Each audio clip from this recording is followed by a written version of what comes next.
It is Wednesday, June 8th in the MLB, and I'm Austin from Calling Our Shot. And I'm Logan from Calling Our Shot. And we are back with our favorite team total, first 5 run line, and a no-run first inning coming your guys' way. As always, do us a quick favor and hit that subscribe button. We're closing in on 35,000. We would absolutely love to hit that. You guys in the community have been so great all baseball season long. Also, drop a like on the video while you're down there. I agree, Logan. Let's hop into a recap. So close to a 4-0 sweep, but it was 3-1 day. Diamondbacks team total over 4.5. No sweat bet. Didn't even have to sweat that one out. It was a free money.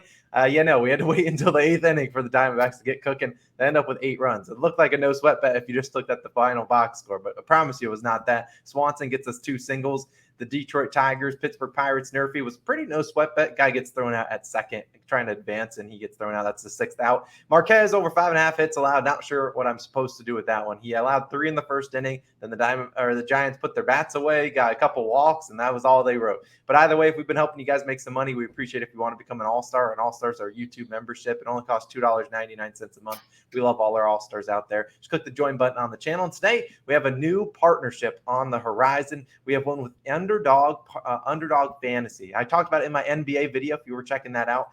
It's an awesome partnership, and we got a great deal for you. If you sign up using code COS, you get a 100% deposit match up to $100. You basically get a free $100. There's a top link in the description if you want to check it out. We really would appreciate it. Another way to support the channel. Plus, we'll be doing some Underdog fantasy plays in the future. They also have an interesting prop on there for pitch count. Never really bet a pitch count prop, but it would certainly be interesting. We'll be messing around with that. But if you want to support us, sign up for Underdog using code COS or the link in the description. But Logan, let's get this show started. We're uploading a little bit later than normal. Let's give them some winners, though. Yeah, let's again, team total, as you kind of foreshadowed. We're going to the Guardians versus Rangers game, and I'm taking the Guardians team total over 4 runs. Currently minus 102 odds on FanDuel. Now, this is an interesting one as Austin's pulling up. So as we're looking at Odds Jam right here, you can go with the 3.5 juiced, right? At that minus 140 on the over. I'm electing to go with the 4 in the push equity because I really do see either the Guardians scoring 4+ runs or going under and it being a no sweat bet for the under. But I don't think it is going under. Can we keep the team total magic alive? After the Diamondbacks last night, I'm like, tomorrow I got to find a team total I like because we've hit 2 in a row and both of them have been really lucky. So we've got to test the luck. We got to see if we can continue that momentum. Look, the Guardians have been good at hitting this team total, right? They've hit the over or pushed in 7 out of their last 10 games. There is a push opportunity at 4 for sure. As I mentioned, 3.5. You can lay the juice. I'm fine with that too. But Dunning is who they're facing today or scheduled to face for the Rangers. Coming in with a 4.91 road ERA. I mean, that's pretty high, right? That's definitely hittable. Batters are hitting 302 on batting average and balls in play versus Dunning. That's 18th highest in the MLB out of eligible pitchers. So pitchers that have went, I think, 1 inning pitched in every single start or game that they've pitched. So that's pretty high again too, right? Dunning is giving up some decent contact, and the hitters are able to hit Dunning, and the Guardians batting 320 on batting average and balls in play with runners in scoring position and 2 outs. 7th best in MLB. Logan, what the heck does that stat mean? That's what I like to call the clutch scoring stat, right? When you got the runner on second base, or third base, 2 outs, and you're like, oh, come on, we just need a few more for the team total. Well, the Guardians, 7th best in the MLB in that metric. We love to see that. The Guardians have a lot of bats that do know how to put the ball in play. We love to see that. And they're not striking out a ton. They're best in the MLB in strikeouts per game.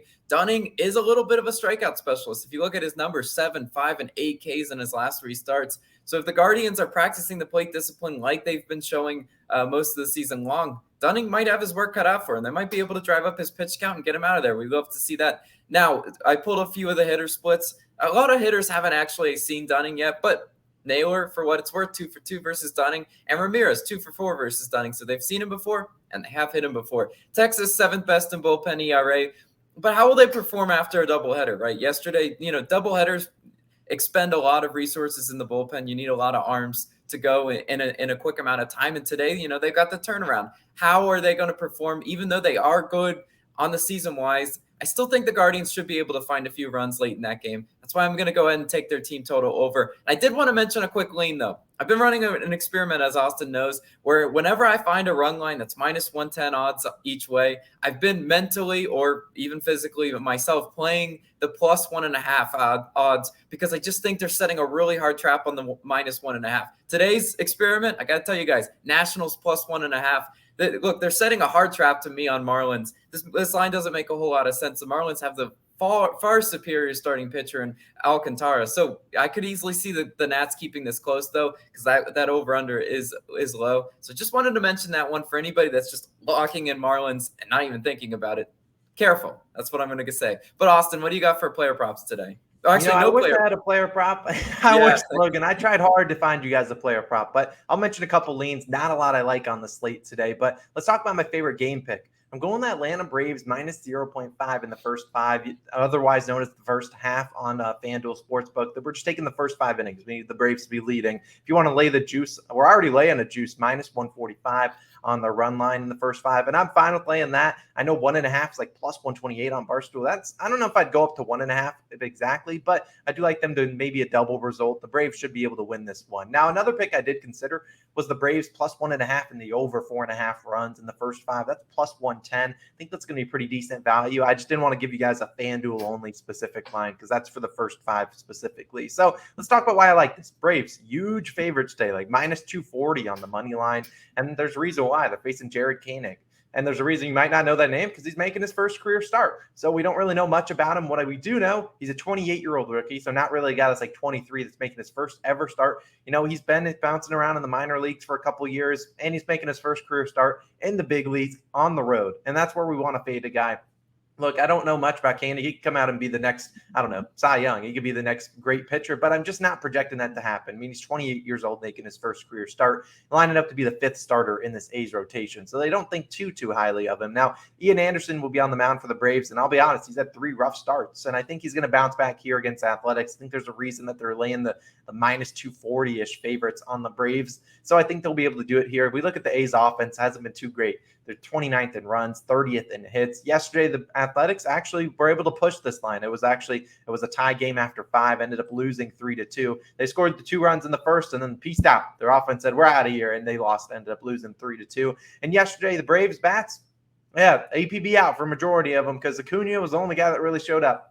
He had 2 home runs. He accounted for 2 of their 3 runs. He was the only guy that showed up in the first 5 innings. And look, we look at the other guys that were hitting. The guys are right behind Acuna besides Dansby Swanson. They got Austin Riley 0 for 4, Marcell Ozuna 0 for 4, Ozzie Albies and Matt Olson both 1 for 4. Look, you're going to need more production out of all those guys if you're going to expect to at least cover this first 5 run line and at least score some runs against this A's team, which I think they can easily do. Look, they're not going to win and cover this run line if those guys are swinging and missing at everything. But I think they're going up against the first career starter. Be a little bit rocky on the road. So we taking the Braves first 5 run line. Now I want to talk about a couple player prop leans that I do like. Not going to play any of these personally, but Garrett Cooper over 1.5 bases plus 150 on DraftKings.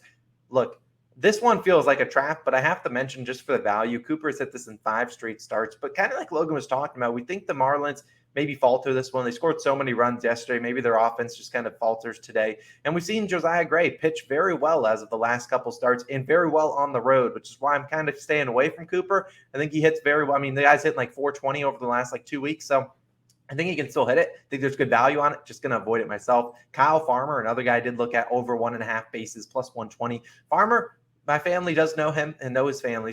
But we do think Farmer does hit pretty well, batting like 420 over the last 2 weeks. He's been playing really well, obviously playing a very hitter-friendly ballpark in Cincinnati. Farmer's been very solid for the Reds. I think he could get it done. Just going to avoid something's off about these player props today. And then as for a pitcher prop, I do like Chris Archer over 3.5 Ks. It's the Yankees. We know Stanton, he's going to be swinging at a lot of things. Joey Gallo's swinging at a lot of things. Chris Archer has great splits against these Yankees batters, especially Stanton. I think he has 10 Ks against him. Donaldson, I don't know if he's in the lineup today, but he has 21 Ks and 50 plate appearances versus Archer. So Archer's not going to be a guy that's going to go 8 innings. He'll probably give you 5, but I think he can get you 4 Ks, which is very juiced. I considered maybe an Archer 4+ Ks and then maybe picking a Yankees hitter to get a hit. But either way, those are just a couple leans. Let's get into the favorite time of the segment, though, Logan. It's Nerfy Nation time. Wave those flags because yesterday we were doing just that. No better time than the Nerfy Nation. And we got another one for you. I like the pick Logan created for us. And let's hop right into it. We're going Blue Jays Royals, taking the no-run first inning, minus 110 on DraftKings. We see a lot of similar books at the same kind of value. Minus 114 FanDuel, minus 115 Caesars. Kind of like it here. Now let's talk about why we like it. Now, right now we got Singer on the mound for the Royals, 4-0 on no-run first innings, going up against that Blue Jays. They have a lot of power, but they're still 14th in first inning runs. They have a lot of that firepower with Guerrero, Bichette.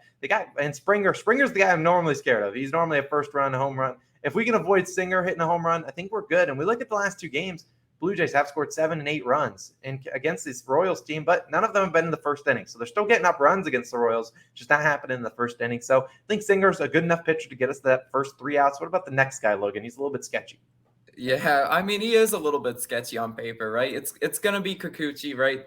7 and 3 on no-run first innings this year. So even though he's kind of seems like a sketchy, shaky pitcher, he's been okay in the first inning of a lot of these games. Now, I'm really banking on the Kansas City bats, right? Kansas City, 27th in first inning runs, and it's been getting worse, right? Kansas City hasn't scored a first inning run in 9 straight games. Boom, knock on wood right here. But Kansas City has been shut out twice at home in back-to-back games. That's like really embarrassing. Now, do they come out today and probably try to steal a base or 2 in the first inning if they do get on base?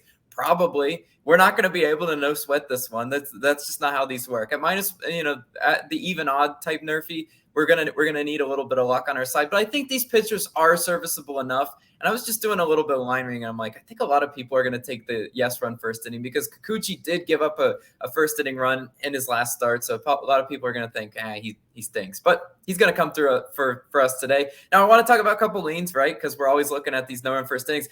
I killed it yesterday on my leans. My leans went 3 for 3. I'm pretty sure. So hopefully, you people can gain information from the ones even that we don't pick. But I looked at running it back in the Tigers versus Pirates no-run first inning. That's okay, but the odds were a little bit fishy to me. I had to stay away. I wouldn't call you crazy at all if you went back to the well on that one. And then I looked at the Phillies versus Brewers one, and you have really good 2 starting pitchers on that one. But the odds just didn't make sense, and I'm like, wow, they're setting a hard trap for the no-run first inning on that one. So if you want one that has value, I still think the Phillies one has value. I just think it's a little bit trappy, and I'm hoping to avoid that with our Blue Jays one. We're going to wave the flags again. We're going to make it 2 in a row, NRFI Nation.